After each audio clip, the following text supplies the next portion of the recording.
ગત 19 ફેબ્રુઆરીના રોજ સુરત શહેરના વેસુ વિસ્તારમાં આવેલી સ્ટાર ગેલેક્સી પાસે હેપી એલિગન્સ નામની બિલ્ડિંગમાં મોડેલ તાનિયાએ આત્મહત્યા કરી લીધી છે।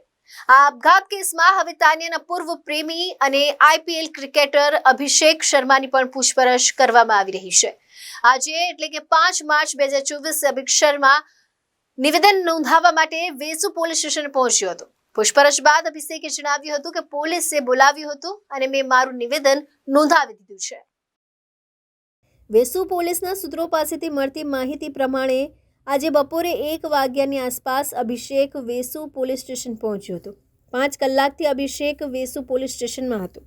અભિષેકને 5 કલાક જેટલો સમય અલગ અલગ સવાલો કરવામાં આવ્યા હતા।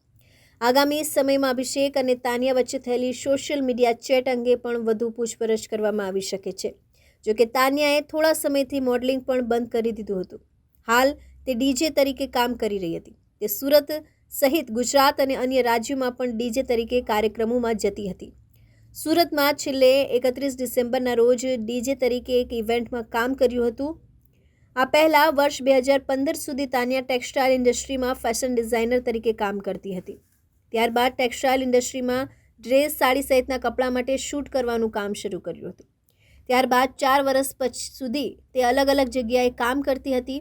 આ સમય દરમિયાન તે જીમમાં પણ ખૂબ જ જતી હતી। Arvind Rathod, ABC news Gujarat, Surat.